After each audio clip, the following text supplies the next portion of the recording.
അപ്പോൾ അത് നമ്മളിന്നൊരു full review ചെയ്യാൻ പോകുന്നത് എയ്തറിൻ്റെ റിസ്ത എന്ന് പറഞ്ഞ മോഡൽ ഇലക്ട്രിക് മോട്ടോർ സൈക്കിളാണ്.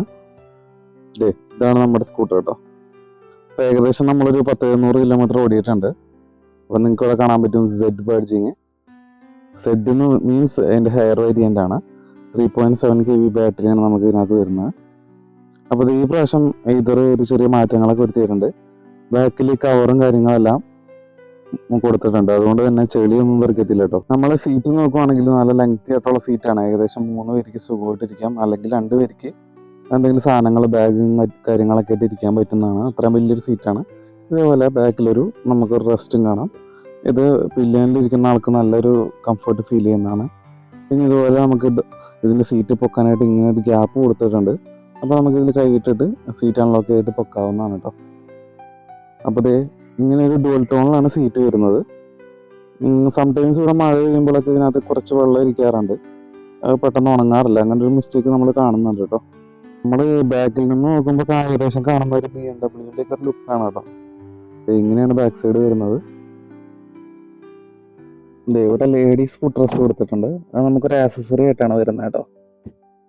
ഇനി നമുക്ക് ബാക്കിൽ പില്ലിയനിലിരിക്കുന്ന ആൾക്ക് കാല് വെക്കാനുള്ള സ്പേസ് ആണ് ഈ കാണുന്നത് കേട്ടോ. അത് നമ്മുടെ ബോഡിയിൽ തന്നെ കൊടുത്തിട്ടുണ്ട്. അതുപോലെ തന്നെ അപ്പുറത്തെ സൈഡിൽ വരും. ഇനി ഇതുപോലെ നമുക്ക് സൈഡിൽ സ്റ്റാൻഡ് വരും. സ്റ്റാൻഡ് നല്ല കോമ്പാക്റ്റ് ആയിട്ട് ഇതിൻ്റെ ഉള്ളിൽ ഇരിക്കുന്നുണ്ട് കേട്ടോ. ഇതാണ് നമ്മുടെ ഫ്രണ്ടിലെ വ്യൂ കേട്ടോ. നിങ്ങൾക്ക് കാണാൻ പറ്റും. ഇങ്ങനെയാണ് വരുന്നത്.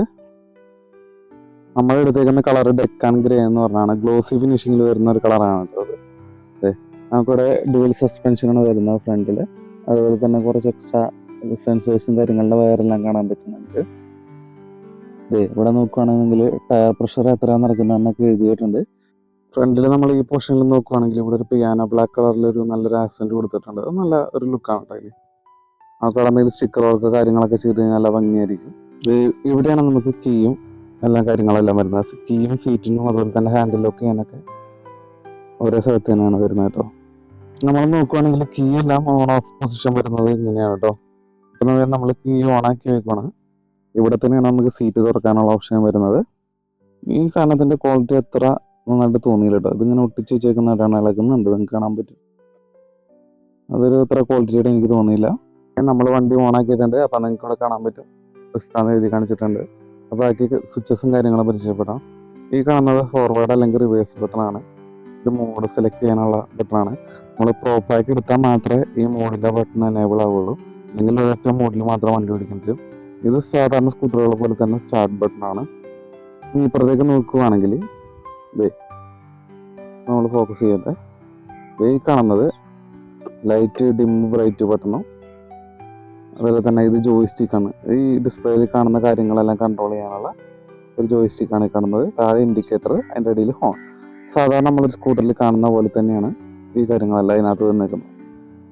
അപ്പോൾ നമ്മൾ ഡിസ്പ്ലേയിൽ വെക്കുകയാണെങ്കിൽ നമ്മൾ ഇതേപോലെ ആയിരിക്കും ജോയിസ്റ്റിക്ക് വെച്ച് കൺട്രോൾ ചെയ്യുന്നത്. കണ്ടോ, താഴത്തേക്ക് നോക്കി കാര്യങ്ങളെല്ലാം നോക്കാൻ പറ്റും. പിന്നെ ഇതിൻ്റെ ഉള്ള ഫീച്ചേഴ്സും കാര്യങ്ങളും നമ്മൾ എക്സ്പ്ലെയിൻ ചെയ്യാം.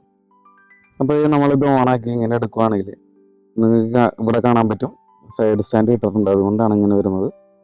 അപ്പോൾ സൈഡ് സ്റ്റാൻഡ് കിട്ടുമ്പോൾ നമുക്ക് സ്റ്റാർട്ട് ചെയ്യാൻ പറ്റില്ല. ഇപ്പോൾ മോട്ടറിൻ്റെ കണ്ടീഷൻ ഓഫ് എന്നാണ് കാണിക്കുന്നത്. ഇത് നമുക്ക് കാണുന്ന കിലോമീറ്റർ, അതായത് എത്ര കിലോമീറ്റർ ഇനി ഈ ചാർജിൽ പോകുന്നതാണ്. അപ്പോൾ നമ്മൾ ഇട്ടേക്കുന്നത് സ്മാർട്ട് എക്കോ മോഡാണ്. ഈ മോഡിൽ നമുക്ക് ഏകദേശം 125 കിലോമീറ്റർ വരെ നമുക്ക് കിട്ടാറുണ്ട് കേട്ടോ, കിട്ടിയിട്ടുമുണ്ട്. ഇതിൻ്റെ ഇപ്പുറത്ത് കാണുന്ന സെഡ് മോഡ്. അപ്പോൾ നമ്മൾ മോഡ് മാറ്റാനായിട്ടത് ഞാൻ നേരത്തെ പറഞ്ഞ പോലെ നമ്മൾ നേരെ ഇവിടുത്തെ മോഡിൻ്റെ സ്വിച്ച് ഇങ്ങോട്ട് വലത്തോട്ട് നോക്കണം. അപ്പോൾ നിങ്ങൾക്ക് കാണാൻ പറ്റും ഇവിടെ സിപ്പ് നാട്ടുണ്ട്, നോക്കുകയാണെങ്കിൽ കാണാൻ പറ്റും. അതുപോലെ തന്നെ തിരിച്ച് ഇങ്ങോട്ട് മാറ്റിക്കഴിഞ്ഞാൽ സ്മാർട്ട് എക്കോയിലേക്ക് മാറിയിട്ടുണ്ട്. അപ്പോൾ നിങ്ങൾ ശ്രദ്ധിച്ച് കാണും ഇവിടെ കിലോമീറ്ററിൽ വ്യത്യാസം വന്നിട്ടുണ്ടായിരുന്നു കേട്ടോ. ഇതിൽ നമ്മൾ ഫസ്റ്റ് എടുക്കുമ്പോഴാണ് അത് ഇങ്ങനത്തെ നാവിഗേഷൻ്റെ ഓപ്ഷൻ കാണുന്നത്. അതിൽ ഹോം ഉണ്ട്, വർക്ക് ഉണ്ട്. ഇത് നമ്മൾ ആപ്പിൽ സെറ്റ് ചെയ്ത് കൊടുത്താൽ മതി. അപ്പോൾ ഇത് നമ്മളിവിടെ ഡബിൾ ക്ലിക്ക് ചെയ്യുകയാണെങ്കിൽ ഈ ജോയിസ്റ്റിക്ക് ഡബിൾ ക്ലിക്ക് ചെയ്യണം, നേരെ അതിനകത്തേക്ക് നാവിഗേഷൻ ആവട്ടോ. അപ്പം നമ്മൾ നേരെ ജോയിസ്റ്റിക്കിൽ നമ്മൾ 2 പ്രാവശ്യം ഡബിൾ ടാപ്പ് ചെയ്ത് കഴിഞ്ഞാൽ ഈ ലൊക്കേഷനിലേക്ക് നമ്മൾ ഏത് ലൊക്കേഷനാണ് സെലക്ട് ചെയ്തത് അതിൻ്റെ GPS നമ്മുടെ ഡിവൈസ് ഇതിനകത്ത് ഇൻസ്ട്രുമെൻറ്റ് ഇടും കേട്ടോ. അങ്ങോട്ടേക്കുള്ള GPS സ്റ്റാർട്ട് ആവുന്നതാണ്. ഇതിൽ നമുക്കൊരു ഇ സിം വരുന്നുണ്ട്. എൻ്റെ ഒരു ഊഹം ശരിയാണെങ്കിൽ ജിയോൻ്റെ ഇ സിമ്മാണ് ഇതിനകത്ത് വരുന്നത്. ഏകദേശം 3 വർഷത്തേക്കുള്ള ഫീച്ചേഴ്സ് എല്ലാം ഇൻക്ലൂഡഡ് ആണ്. അത് നമ്മൾ വരുന്ന പ്രോ പാക്ക് എടുക്കുമ്പോൾ തന്നെ ആക്റ്റീവ് ആവുന്നതാണ് കേട്ടോ. അപ്പോൾ നമ്മൾ മാപ്പിൻ്റെ ഓൾറെഡി കണ്ടായിരുന്നു. അപ്പോൾ നമ്മൾ മാപ്പ് എടുക്കുന്ന ഏകദേശം കണ്ടായിരുന്നു. ഇനി നമുക്ക് താഴത്തേക്ക് ആക്കി കഴിഞ്ഞാൽ, ജോയിസ്റ്റിക്കിൽ താഴത്തേക്ക് കഴിഞ്ഞാൽ നമ്മൾ ഡിവൈസുകൾ കണക്ട് ആയി കിടക്കുന്ന ഇതായത് കണക്ട് ആയി കിടക്കുന്ന ഡിവൈസുകളാണ്. അപ്പോൾ ഈ കാണുന്നത് എൻ്റെ ഫോണാണ്. അപ്പോൾ അതിൽ നമുക്ക് വാട്സപ്പ് നോട്ടിഫിക്കേഷൻ വന്നു കഴിഞ്ഞാൽ ഈ ഭാഗത്തായിട്ട് വലതുവശത്ത് ഫേസിൽ നമുക്ക് കാണാൻ പറ്റും കേട്ടോ, ഇവിടെയായിട്ട്. ഇപ്പോൾ നമുക്ക് ഫോൺ ഇവിടെ നിന്ന് ഡിസ്കണക്ട് ചെയ്യാൻ പറ്റും. അതിന് താഴേക്ക് നോക്കുവാണെങ്കിൽ നമുക്ക് നമ്മളുടെ ഡോക്യുമെൻറ്റ്സും കാര്യങ്ങൾ, രജിസ്ട്രേഷൻ ഡീറ്റെയിൽസ്, അതുപോലെ തന്നെ ഇവിടെ ഡോക്യുമെൻറ്റ്സ് ഉണ്ടെങ്കിൽ അപ്ലോഡ് ചെയ്ത് കഴിഞ്ഞാൽ അത് കാണാൻ പറ്റും. പിന്നെ അത് കഴിഞ്ഞ് ഇനി ഇമ്പോർട്ടൻ്റ് ആയിട്ടുള്ള സെറ്റിങ്സ് എന്ന് പറഞ്ഞ ഓപ്ഷനാണ്. നമുക്ക് ബ്ലൂടൂത്ത് ഓഫ് ചെയ്യാൻ ഓൺ ആക്കാനൊക്കെ പറ്റും. അതുപോലെ തന്നെ നമ്മുടെ പെയറായി കിടക്കുന്ന ഡിവൈസ് ഇവിടെ നോക്കി കഴിഞ്ഞാൽ ബ്രൈറ്റ്നസ് നമ്മൾ ഈ സെൻറ്ററിൽ ബട്ടൺ പ്രസ് ചെയ്ത് കഴിഞ്ഞാൽ ഇതുപോലെ കൺട്രോൾ ചെയ്യാൻ പറ്റും കേട്ടോ. നോക്കോളെ മങ്ങി കഴിഞ്ഞിട്ടുണ്ട്. ഇതിപ്പോൾ നിങ്ങൾക്ക് നോക്കിയൊന്നും കാണാൻ പറ്റില്ല, ഉണ്ടോ?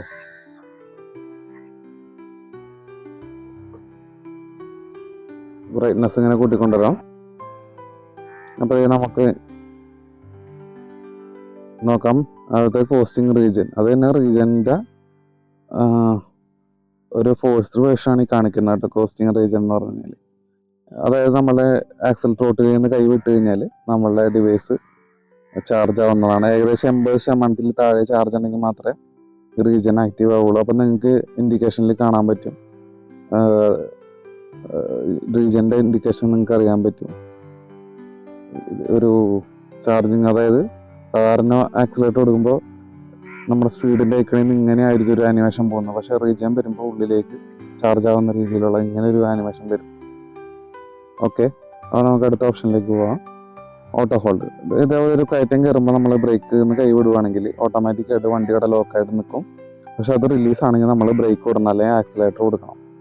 അങ്ങനെയാണ് ഇത് വരുന്നത് കേട്ടോ. അടുത്താണ് സ്കിഡ് കൺട്രോൾ.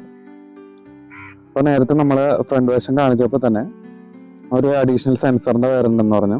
അതായത് ഫ്രണ്ടിലെ റൊട്ടേഷൻ കാൽക്കുലേറ്റ് ചെയ്യാനുള്ളൊരു സെൻസറാണത്. ആ റൊട്ടേഷൻ കാൽക്കുലേറ്റ് ചെയ്ത് ബാക്കിലെ വീലിലെ കറക്കം അതുപോലെ തന്നെ കൺട്രോൾ ചെയ്യുവാണ്, അതിൻ്റെ ഈക്വലായിട്ട് വെക്കുകയാണ് ചെയ്യുന്നത് സ്കിഡ് കൺട്രോളിൽ. അപ്പോൾ അങ്ങനെ ചെയ്യുമ്പോൾ നമ്മൾ ചരലുള്ള സ്ഥലങ്ങളിൽ, അതുപോലെ ചെടിയിലൊക്കെ കൂടി വണ്ടി ഓടിക്കുമ്പോൾ സ്കിഡ് ആവാനുള്ള ചാൻസ് കുറവാണ്. അതുപോലെ തന്നെ നമ്മൾ കർവുകളിലൊക്കെ കട്ടിങ് ചെയ്യുമ്പോഴൊക്കെ നല്ല കൺട്രോൾ കിട്ടുന്നുണ്ട് ഈ വണ്ടിക്ക്. നമ്മൾ നന്നായിട്ട് ഓടിച്ചു നോക്കി, കർവൊക്കെ ചെയ്ത് നോക്കി, അപ്പോഴൊന്നും ഒരു സ്കിഡിങ്ങോ കാര്യങ്ങളൊന്നും വന്നിട്ടുണ്ടായില്ല. നോർമലി വണ്ടി ഓടിക്കുന്ന പോലെ ഓടിക്കണമെന്നുണ്ടെങ്കിൽ നിങ്ങൾ ഈ സ്കിഡ് കൺട്രോൾ ഓഫാക്കി ഇടണം. അപ്പോൾ ഞാനത് റെക്കമെൻഡ് ചെയ്യുന്നില്ല. അപ്പോൾ നിങ്ങളെപ്പോഴും ഇത് ഓണാക്കിയിട്ട് തന്നെ ഓടിക്കാൻ ശ്രമിക്കുക.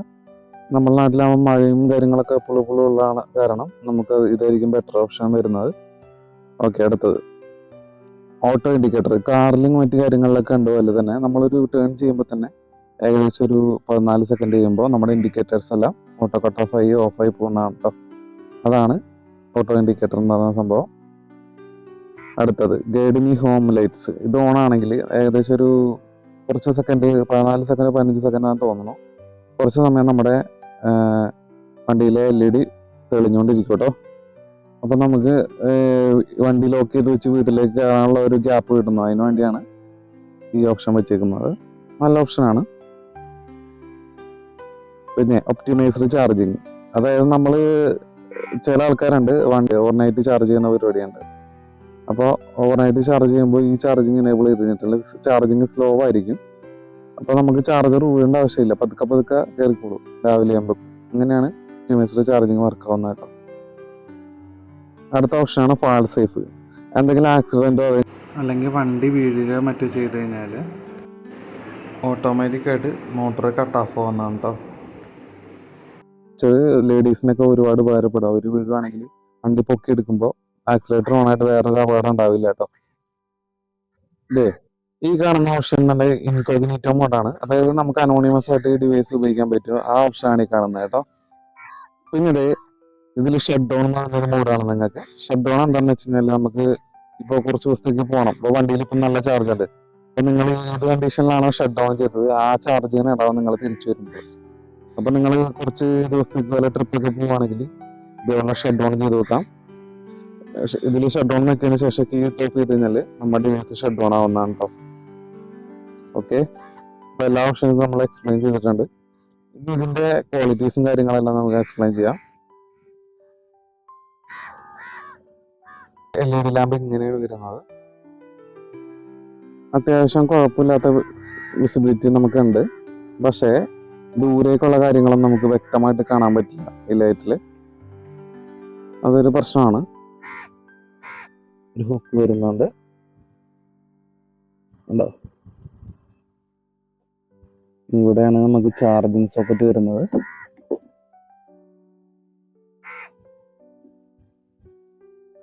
കാണാൻ പറ്റുമെന്ന് വിചാരിക്കുന്നു. ഇവിടെയാണ് ചാർജിങ് സോക്കറ്റ്. ഇവിടെ നമുക്കിവിടെ ലോക്ക് വരുന്നുണ്ട്. പിന്നെ താഴത്തേക്ക് പ്രസ് ചെയ്ത് കഴിഞ്ഞാൽ നമുക്കിവിടെ ലോക്ക് കാര്യങ്ങൾ, ഒരു ചെറിയ കവറൊക്കെ തൂക്കിയിടാം. 2 കിലോ വരെയുള്ള കവർ തൂക്കിയിടാൻ പറ്റും. പിന്നെ നമ്മൾ നേരെ തിരിയുവാണെങ്കിൽ ഇവിടെ ആയിട്ടൊരു ഹുക്ക് കാണാം. അത്യാവശ്യം സാധനങ്ങളൊക്കെ നമുക്ക് ഉണ്ടാവാം.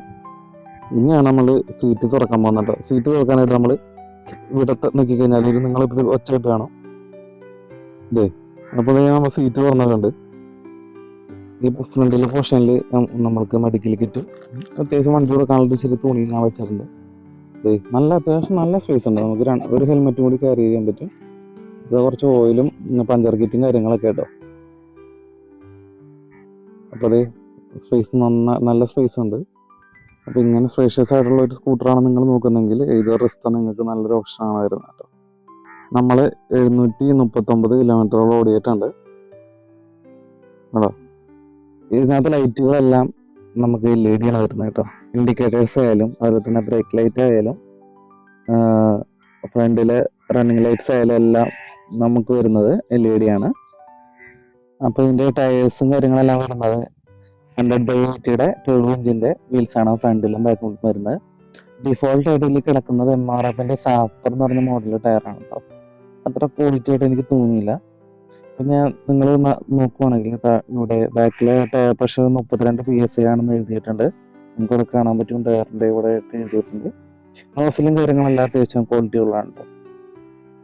പുള്ളിയൊക്കെ അപ്പുറത്തെ സൈഡിലാണ് വരുന്നത്. നിങ്ങൾക്ക് ഇവിടെ നോക്കി കാണാം. ഇതിൻ്റെ ബാക്കിൽ സസ്പെൻഷൻ മോണോ സ്പ്രിംഗ് ആണ് വരുന്നത് കേട്ടോ. നമ്മളുടെ 450 പോലെ തന്നെ ഒരു ഏകദേശം സബ് വാട്ടറിൻ്റെ ഇവിടെ ആയിട്ട് നമുക്ക് കാണാൻ പറ്റത്തില്ല. അപ്പോൾ അവിടെ ആയിട്ട് തന്നെയാണ് വരുന്നത് കേട്ടോ. ഫ്ലോർ ബോർഡ് നോക്കുവാണെങ്കിൽ അത്യാവശ്യം സ്പേഷ്യസ് ആയിട്ടുള്ള ഒരു ഏരിയ ആണ് നമുക്ക് വരുന്നത്. നന്നായിട്ട് സാധനങ്ങൾ വെച്ചുകൊണ്ട് വരാൻ പറ്റും. ഈ ഫ്ലോർ ബോർഡിൻ്റെ അടിയിലായിട്ടാണ് നമുക്ക് ബാറ്ററി വരുന്നത്. ഈ ഫ്ലോർ ബോർഡ് അത്യാവശ്യം നിങ്ങൾക്ക് കാണാൻ പറ്റും കേട്ടോ. ഇതിങ്ങനെ അനങ്ങുന്നുണ്ട് കണ്ടോ. ഈ ഫ്ലോർ ബോർഡ് നോക്കുകയാണെങ്കിൽ തന്നെ ഇതിൻ്റെ അടിയിലാണ് ബാറ്ററി വരുന്നത് കണ്ടോ. നമുക്ക് കാണാൻ പറ്റും. കേൾക്കുന്നുണ്ട് നിങ്ങൾ വിചാരിക്കും കേട്ടോ. ഇതത്ര ഒരു സുഖം എനിക്ക് തോന്നിയില്ല. ബോഡി പാനൽസ് അത്ര നമ്മൾ ഇതിനകത്തൊന്നും വെച്ച് കൊണ്ടുപോയിട്ടില്ല. ആദ്യം ഓഫീസിൽ പോകാൻ മാത്രമാണ് ഈ വണ്ടി ഉപയോഗിക്കുന്നത്. പക്ഷെ എനിക്ക് തോന്നുന്നു ഇതിൻ്റെ അടിയിൽ മെറ്റാലിക് ചേമ്പറിലാണ് ബാറ്ററി. അലൂമിനിയത്തിൻ്റെ ഒരു ചേമ്പറിനകത്താണ് ബാറ്ററി വരുന്നത്. അപ്പോൾ അതിൻ്റെ മുകളിൽ ചുമ്മാ ഒരു ഭംഗിക്ക് വെച്ചേക്കുന്ന പോലെയാണ് എനിക്ക് തോന്നുന്നത്. അപ്പോൾ അതുകൊണ്ട് ഇതുകൊണ്ട് പ്രശ്നം ഉണ്ടാകത്തില്ലെന്നാണ് ഞാൻ വിചാരിക്കുന്നത് കേട്ടോ. മിററിന്റെ ക്വാളിറ്റി ഒക്കെ ആണെങ്കിൽ നമുക്ക് അടുത്തുള്ള ഒബ്ജക്റ്റും കാണാൻ പറ്റും. അതുപോലെ തന്നെ ദൂരെ നിന്ന് വരുന്ന വണ്ടികളും എല്ലാം കാണാൻ പറ്റും കേട്ടോ. അപ്പോൾ നല്ലൊരു മിററാണ് ഇതിൻ്റെ കൂടെ വരുന്നത്. മറ്റു സ്കൂട്ടറിലെ പോലെ ചെറിയൊരു മിററൊന്നും അല്ല. അത്യാവശ്യം നല്ല വ്യൂ ഉള്ള നല്ല ക്ലാരിറ്റിയിൽ കാണാൻ പറ്റുന്ന ഒരു മിററാണ്. പിന്നെ നമുക്ക് വണ്ടി മേടിക്കുമ്പോൾ ഇതുപോലെ ഒരു ഹെൽമെറ്റാണ് കിട്ടുന്നത് കേട്ടോ. ഇതിൻ്റെ ബാഡ്ജിങ്ങുള്ള ഹെൽമെറ്റാണ്. അത്യാവശ്യം നമുക്ക് നല്ല കംഫർട്ട് കിട്ടുന്നതാണ്. അതുപോലെ തന്നെ നമ്മളിവിടെ ഈ ഹെൽമെറ്റിൻ്റെ ലോക്കിൻ്റെ ഈ സൈഡ് നീക്കുവാണെങ്കിൽ നമ്മൾ കാണിച്ചു തരാം. ഇവിടെ ഒരു ഹോൾ കാണാൻ പറ്റും. അപ്പോൾ ലോക്ക് ഉണ്ടെങ്കിൽ നമുക്ക് ഇങ്ങനെ ഇതുപോലെ ലോക്ക് ചെയ്ത് വെക്കാവുന്നതാണ് കേട്ടോ. ഇതുപോലെ ലോക്ക് ചെയ്ത് വെക്കാവുന്നതാണ്. ഇത് നമുക്ക് അടയ്ക്കാനും പറ്റും. നല്ലൊരു ഫീച്ചറാണ് കൊടുത്തേക്കുന്നത്. ഓക്കെ, ഇപ്പോൾ വരുന്ന ചില ഹെൽമെറ്റിലൊക്കെ ഈ ഓപ്ഷൻ കാണാൻ പറ്റും. അപ്പോൾ നമുക്ക് ഈ വണ്ടിയുടെ റൈഡിങ് ക്വാളിറ്റിയെ പറയുകയാണെങ്കിൽ നല്ലൊരു റൈഡിങ് ക്വാളിറ്റിയാണ് നമുക്ക് നല്ല റോഡുകളിലൊക്കെ കിട്ടുന്നത് കേട്ടോ. വേറെ പ്രശ്നങ്ങളൊന്നുമില്ല. പക്ഷേ സസ്പെൻഷൻ ഇത്തിരി സ്റ്റിഫായിട്ട് തോന്നി. അപ്പോൾ നിങ്ങളൊരു BS6 വണ്ടിയിൽ നിന്നും ഷിഫ്റ്റ് ചെയ്യുമ്പോഴുള്ള അതുപോലെ തന്നെയാണ് വൈബ്രേഷൻസ് ഒക്കെ ഒരു ചെറിയ രീതിയിൽ കുറവ് മാത്രമുള്ളതായിട്ടാണ് എനിക്ക് തോന്നുന്നത്. ആക്റ്റീവ 125 BS6 എന്നാണ് ആ മോഡലിൽ നിന്നാണ് ഞാൻ ഈ മോഡൽ വാങ്ങിയത് കേട്ടോ. അപ്പോൾ ഓട്ടോ കാശും കാര്യങ്ങളെല്ലാം പറയുകയാണെങ്കിൽ ഏകദേശം 40 കിലോമീറ്റർ ഓടാനായിട്ട് നമുക്ക് 1.5 യൂണിറ്റ് കറണ്ടാണ് ചിലവഴിക്കുന്നത്. അപ്പോൾ ഞാൻ എൻ്റെ ചാർജിങ് കാര്യങ്ങളൊക്കെ കൺസപ്ഷനൊക്കെ നോക്കിയായിരുന്നു. അപ്പോൾ അങ്ങനെയാണ് എനിക്ക് വരുന്നത് കേട്ടോ. ഏകദേശം ഒരു 3 യൂണിറ്റ് താഴെയായിട്ടാണ് എനിക്ക് ഏകദേശം എനിക്ക് 80 കിലോമീറ്റർ യാത്ര ഒരു ദിവസം വരുന്നുണ്ട്. അപ്പോൾ അത്രയാണ് നമുക്ക് ഇതിൽ യൂസേജ് വരുന്നത്. അപ്പോൾ അങ്ങനെ നോക്കുമ്പോൾ നമുക്ക് ലാഭമായിട്ട് തോന്നി. 0 നിന്ന് 100 എത്താനായിട്ട് ഏകദേശം 5.5 മണിക്കൂറോളം എടുക്കുന്നുണ്ട് ഫുൾ ചാർജിന് കേട്ടോ. പക്ഷേ നമുക്ക് ഒരിക്കലും അങ്ങനെ ചെയ്യരുത്. നമ്മൾ ഹോം ചാർജിങ് ചെയ്യുമ്പോൾ ഏകദേശം ഒരു 20% മിനിമം വെക്കണം, അല്ലെങ്കിൽ മാത്രമേ ബാറ്ററിക്ക് ലൈഫ് കിട്ടത്തുള്ളൂ. കൂടാതെ ഡെയിലി ഒരു പ്രാവശ്യത്തേക്ക് കൂടുതൽ ഫാസ്റ്റ് ചാർജേഴ്സ് ഉപയോഗിക്കരുത്.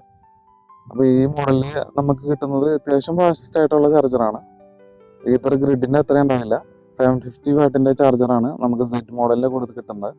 അല്ലാത്ത നോർമൽ മോഡലിലെല്ലാം നമുക്ക് കിട്ടുന്നത് 350 വാട്ടിൻ്റെയാണ്. അതാകുമ്പോൾ ഏകദേശം എനിക്ക് 8 മണിക്കൂറോളം എടുക്കുന്നു തോന്നുന്നുണ്ട്. ഇത് എനിക്ക് ഏകദേശം 430 ഹവറിൽ ഫുള്ളാവുന്നുണ്ട് കേട്ടോ. ഒരു 435 ഹവറിൽ തന്നെ ഫുള്ളാവുന്നുണ്ട്. നമ്മളധികം ഡ്രെയിൻ ചെയ്യിപ്പിക്കാറില്ല ബാറ്ററി. അപ്പോൾ അങ്ങനെയാണ് നമ്മൾ മെയിൻറ്റെയിൻ ചെയ്യുന്നത്. ഏകദേശം ഒരു 30 താഴെ കൊണ്ടുപോകാറില്ല. 30-25 ആ റേഞ്ചിൽ കീപ്പ് ചെയ്യുന്നുണ്ട് ബാറ്ററിയുടെ ലൈഫ്. അപ്പോൾ അങ്ങനെയാണ് നമ്മൾ ചാർജ് ചെയ്യുന്നത്. പിന്നെ ഇതിൻ്റെ ചാർജറിൻ്റെ പ്രത്യേകത എന്ന് വെച്ചാൽ ഇത് ഫുള്ളായി കഴിഞ്ഞാൽ ഓട്ടോമാറ്റിക് കട്ടാവും.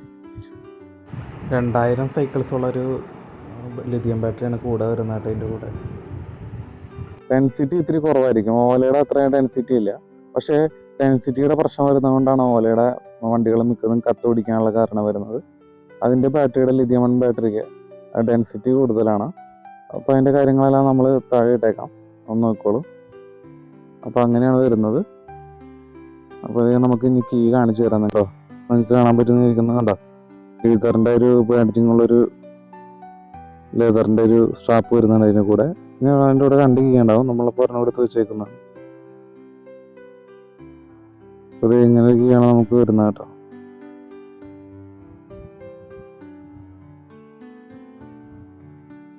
ഈതറിൻ്റെ സർവീസ് വരുന്നത് 5000 കിലോമീറ്റർ ഇൻ്റർവെല്ലാണ് കേട്ടോ. അപ്പോൾ ഇതിൻ്റെ സർവീസിന് മെയിനായിട്ട് നമുക്കിനി മാറ്റേണ്ടി വരുന്നത് ബെൽറ്റ് ആയിരിക്കും. ബെൽറ്റിൻ്റെ ലൈഫ് പറഞ്ഞിരിക്കുന്നത് 20,000 ആണ്. ഈ വണ്ടിയിൽ നമുക്ക് 2 ബെൽറ്റാണ് വരുന്നത് കേട്ടോ.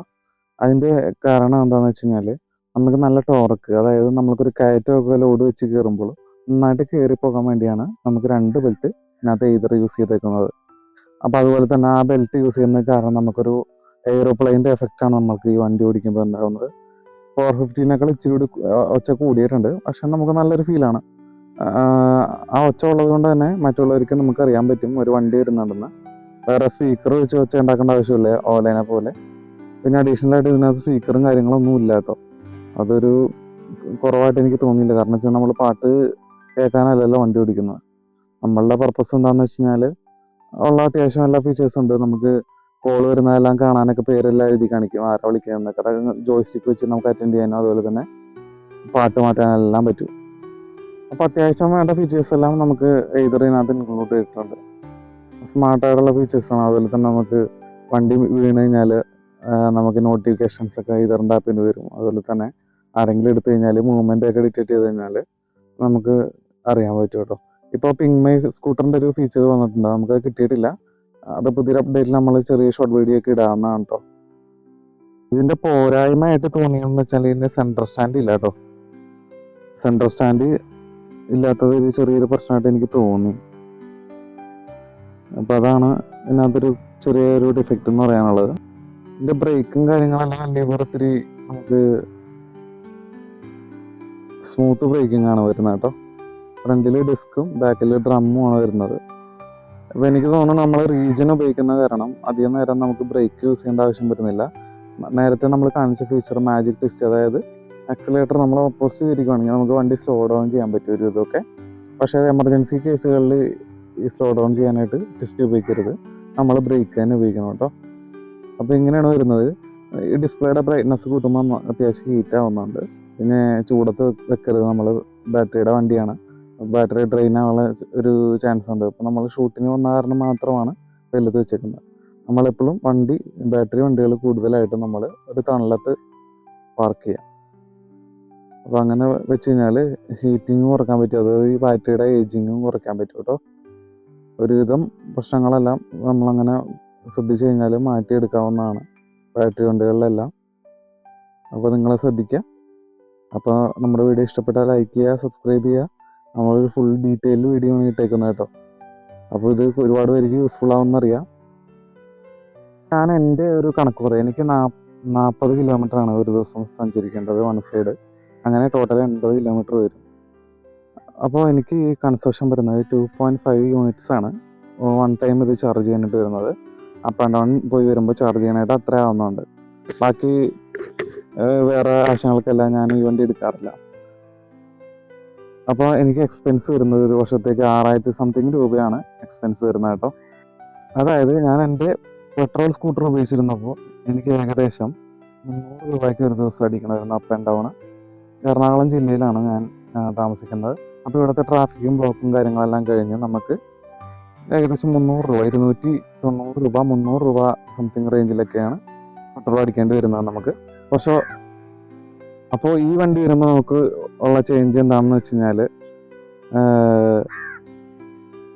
നമ്മളുടെ പെട്രോൾ കോസ്റ്റ് നന്നായിട്ട് കുറയുന്നുണ്ട്. ഏകദേശം 93,000 രൂപകളാണ് നമുക്ക് ഒരു വർഷത്തേക്ക് പെട്രോളിന് മാത്രം വേണ്ടി ചിലവാകുന്നത് കേട്ടോ. ആ പെട്രോൾ കോസ്റ്റാണ് നമുക്കിപ്പോൾ കുറഞ്ഞ് ഏകദേശം 750 യൂണിറ്റ് കറണ്ടിലേക്കാണ് നമ്മൾ ഈ വണ്ടി കുറച്ച് വരാൻ പോകുന്നത്. അപ്പോൾ ഇത് ലോങ് ടേമിൽ നമുക്ക് ബെനിഫിഷ്യൽ ആയിരിക്കുമോ ഇല്ലെന്ന് നമ്മൾ അടുത്തൊരു റിവ്യൂ ആയിട്ട് ഇടുന്നുണ്ട് കേട്ടോ. ഇനി ഫസ്റ്റ് സർവീസ് കഴിഞ്ഞിട്ട് ഒരു റിവ്യൂ ആയിട്ട് നമ്മൾ ഇടാം. ഇതുവരെ പ്രശ്നങ്ങളൊന്നുമില്ല. ആകെ നമ്മളെ ഒരു ബഗ്ഗായിട്ട് തോന്നിയത് ഒരു പ്രാവശ്യം നമ്മൾ ഇതിൻ്റെ ഡിസ്പ്ലേ ഒരു ഹാങ് ആയ പോലെ ആയിരുന്നു. പക്ഷേ വണ്ടി ഓടുന്നതിന് പ്രശ്നമൊന്നുമില്ല. ഡിസ്പ്ലേ ഹാങ് ആയ പോലെ ആയിരുന്നു. സ്പീഡ് ഒരു 15 കിലോമീറ്റർ സ്പീഡ് കാണിച്ചിട്ട് വണ്ടി ഓഫായിട്ടും, അതായത് വണ്ടി സ്റ്റാൻഡ് ഇട്ടിട്ടും ആ 15 കിലോമീറ്റർ തന്നെ കാണിച്ചുകൊണ്ടിരിക്കുമായിരുന്നു വണ്ടിക്കകത്ത്. അപ്പോൾ അതൊരു 10 സെക്കൻഡ് കഴിഞ്ഞപ്പോൾ ശരിയായിരുന്നു. 10-20 സെക്കൻഡ് അങ്ങനെ നിന്നിട്ട് അത് മാറി. അപ്പോൾ അതിന് പ്രശ്നമൊന്നുമില്ല. പക്ഷേ വണ്ടി ഓടുന്നതിന് വേറെ മോഡ് മാറ്റുന്നതിന് വേറെ പ്രശ്നങ്ങളൊന്നുമില്ല. അപ്പോൾ അത് മാത്രമാണ് ചെറിയ ബഗ് വന്നത്. സോഫ്റ്റ്വെയർ അപ്ഡേഷൻ കൊണ്ട് ഫിക്സ് ചെയ്യാവുന്ന ഒരു പ്രശ്നമാണ് അത്. വേറെ കുഴപ്പമൊന്നും കണ്ടില്ല. റൈഡിങ്ങിനെ ഒന്നും ബാധിക്കുന്ന ഒരു പ്രശ്നമല്ല. വണ്ടി ഓഫായി പോവുക, നടുവിൽ നിന്ന് പോവുക, അങ്ങനെ പ്രശ്നങ്ങളൊന്നുമില്ല. നമ്മളെ മര്യാദക്ക് തന്നെ ഓടിച്ചുകൊണ്ടിരിക്കുന്നത്, വേറെ കുഴപ്പമൊന്നുമില്ല. അപ്പോൾ ഒരു പുതിയൊരു അപ്ഡേഷൻ വീഡിയോ ആയിട്ട് പിന്നെയും കാണാം. Bye bye.